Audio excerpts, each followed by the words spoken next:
When I started way back in 1952, the two great radio broadcasters on rugby football at the time were Rex Olsen and G.V. Wyn Jones, and I was very indebted to them for introducing me to people and getting to know other folk. But there certainly was no clear way of doing the job.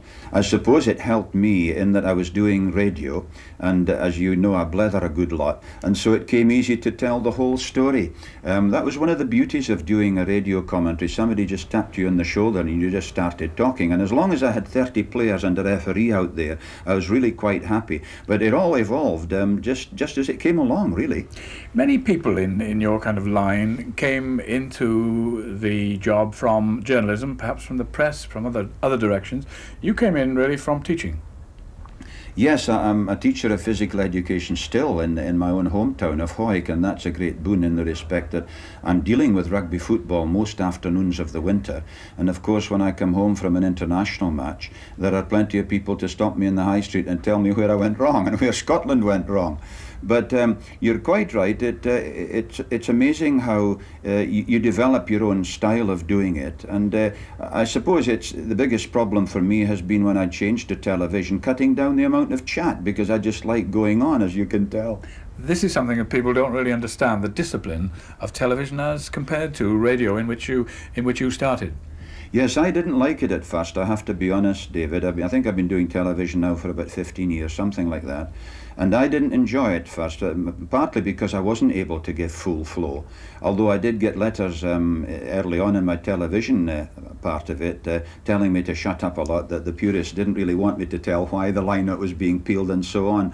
But certainly I had to cut down. And of course there's a technical problem, isn't there, and I know that you've experienced a lot, of having the earphones on and hearing your producer talking to his cameraman, talking to the grandstand studio. And that could be very off-putting unless you have the ability to sort of cut off anything that's not meant for you. And that, I think, has been a problem. Your page of statistics, which we're looking at the moment, it's got green writing on it, it's got red writing, it's got blue writing. It's a double page of A4, which used to be called foolscap. It's a remarkable sheet of paper, Bill. Yes, they tell me you can get treatment for doing things like that, David. Actually, I haven't had it yet.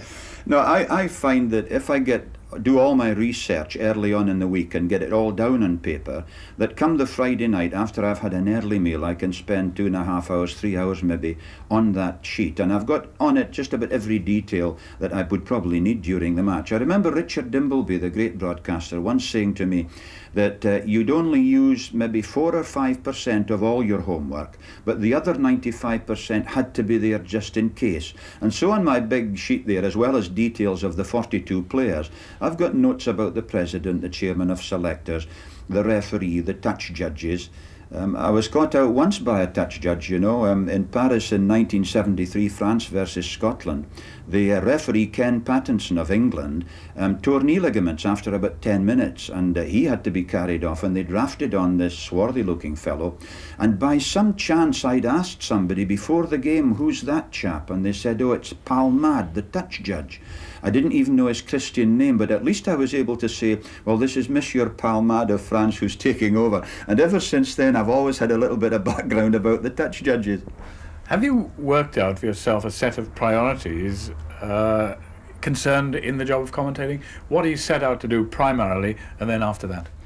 Well, primarily, I would consider I'd failed if I hadn't identified people properly. To me, identification is the key issue, and that's why I had to come down 3 days before the Wales-Scotland game this season, because Wales run about on the Wednesday, and I find it absolutely essential to see the players at one of their runabouts before the game, because so many fellows change. A guy loses a moustache or he shaves off a beard, like Ian Eidman. The last time I saw him, he had a great black beard, and he's different now, so that's an important aspect of it, the identification.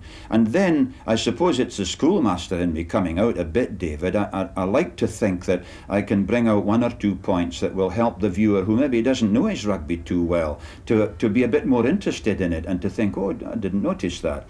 And if I can do that along with good identification, then I feel that I've got the two main priorities right.